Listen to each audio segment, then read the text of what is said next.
Okay, we are ready to get started with this online module.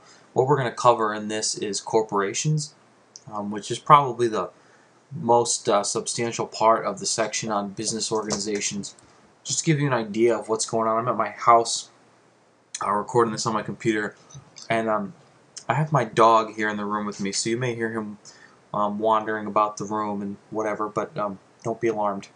I'm not being mugged or anything. It's just a big, clumsy dog. So, here's kind of where we're headed for today. First of all, we need to start off with a discussion about what a corporation is, and give some background on them and what they're all about, and how they work. And then, of course, after that, we're going to launch into our normal questions that we address for each one of these business forms, starting with formation, going to management, and then we're going to take a detour and talk about how corporations are financed, because it's very different from the other corporate forms that we've talked about to date. So we need to spend some time with that. Then we're going to do taxation, which will be very, very quick, and liability, which won't be as quick. And lastly, terminating and dissolving a corporation, which will also be pretty fast. So I think I can get through this module. I'm hoping to be able to polish this off in an hour, but because we don't have to stop to do any cases, and I won't be taking any questions from you because it's not that kind of an online module. However, I would encourage you, if you have questions, I hope you're listening to this or watching this with a notepad or something nearby, so you can kind of jot down questions if something doesn't make sense, or if you want some clarification on it. We can definitely talk about it next week in class when we meet again, or you can always post it on the Blackboard message board, and either I or some of your other classmates might be able to chime in on it and give some answers for you. Okay, so let's get started with this. What is a corporation? All right, this is the most widely used of all the business forms because there are a lot of advantages to organizing as a corporation, and also depending on what stage of business you're in, corporation might be something preferable. So maybe right off the bat, if you're an entrepreneur and you're looking at starting a business, corporation may not be what you want to jump into.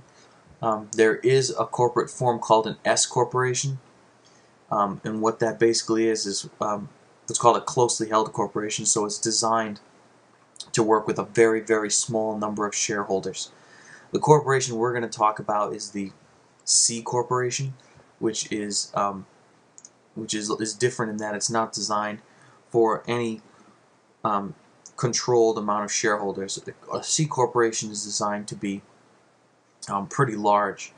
So a lot of companies will start out as other forms and then decide that they're better off going to a corporation later on because of some of the advantages that they have. You may have heard in the news recently that Facebook is going to be going public and selling shares of their company. They're going to become a corporation. And I don't know if they were a corporation before, but they're going to be forced to go public because they have taken on so many shareholders and so many people own a share of stock in Facebook at this point that the law requires that they be publicly traded. So they will make a absolutely stupid amount of money. Not that they need it at this point, but if you own a share of Facebook right now, you're going to see the value of your stock just zoom as they go public. So keep your eye on the news on that. There's some interesting issues about Facebook, and I'm not all that familiar with it, so it's not a lot of stuff I can incorporate into what we're going to talk about here today. But there are plenty of other corporations that you've heard of, that you know about, and that we're going to talk about. Some of them including companies like Walmart. Walmart is a corporation. Now, here's the interesting thing about Walmart. If I asked you, and I usually do this in class, but when I ask the class, where is Walmart located? Where's their home headquarters? Most people know that Walmart has their home offices in Arkansas. They have distribution centers all over the place, including Lewiston, Maine. But their main without an E, their central headquarters and central offices are in Arkansas. However, they are not an Arkansas corporation, and here's what I mean by that. Corporations are formed under state law. When you go through the formation process, which we're going to talk about in a couple minutes, you must follow the laws for formation as they exist in whatever state you're organizing in. But you don't have to be doing business in that state to incorporate under its laws. You don't have to be connected to that state at all. So a lot of corporations will pick and choose where they want to be located. And because they have the ability to do that, one state in particular has passed laws to make it very favorable to be incorporated in their state, especially if you're a large corporation, and that state is Delaware. So an inordinate amount of large, profitable corporations are incorporated under the laws of the state of Delaware.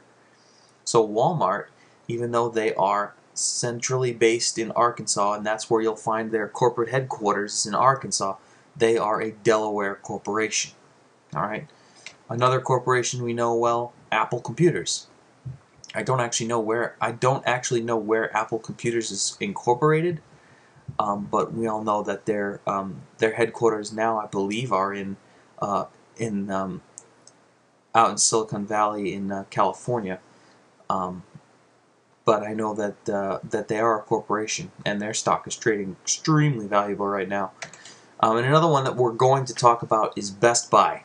I have posted onto Blackboard some information about Best Buy, and when we get to talking about corporate bylaws in this discussion, we're going to bring up Best Buy again. But those are three companies that you've probably all heard of. You've probably done business with them one way or another at some point.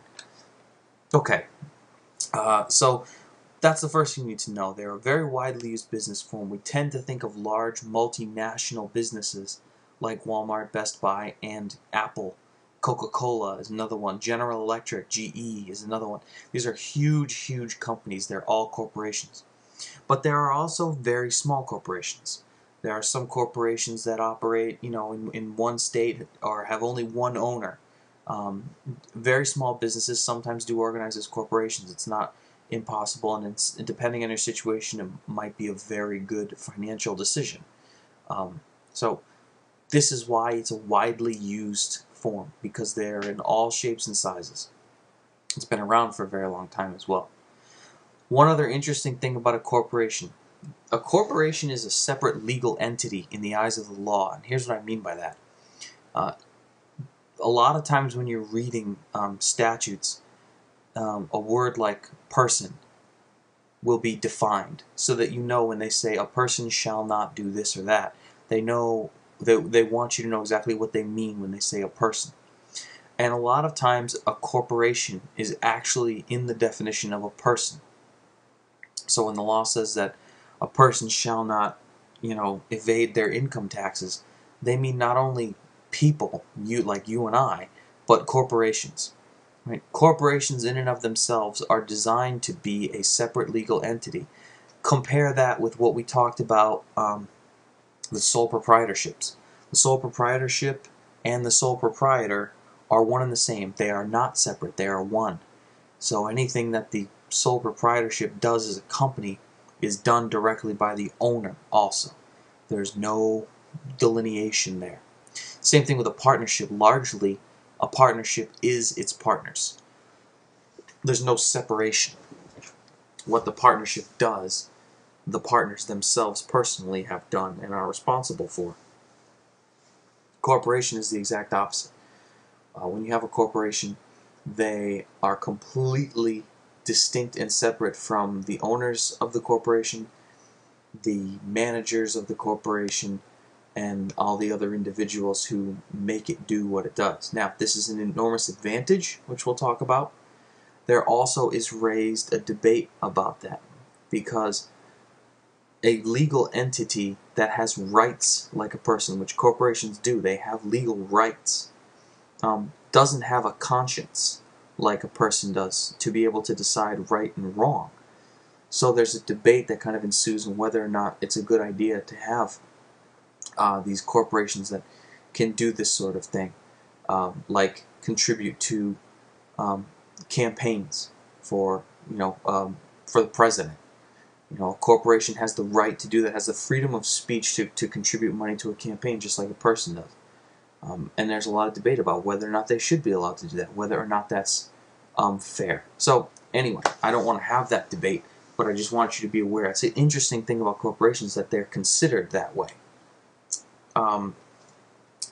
There's lots. The last thing I want to mention before we move on, there's lots of characters here. There's lots of roles.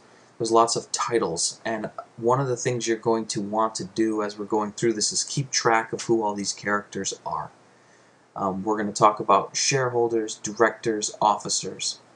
We're also going to talk about incorporators. We may talk about different types of shareholders. We may talk about a bunch of different types of officers. And so this could get a little bit confusing if you don't follow exactly what what character we're dealing with here. I'm going to do my best to kind of try to keep that straight, but I'm just giving you a heads up now. So let's talk about formation. How do we go about forming a corporation?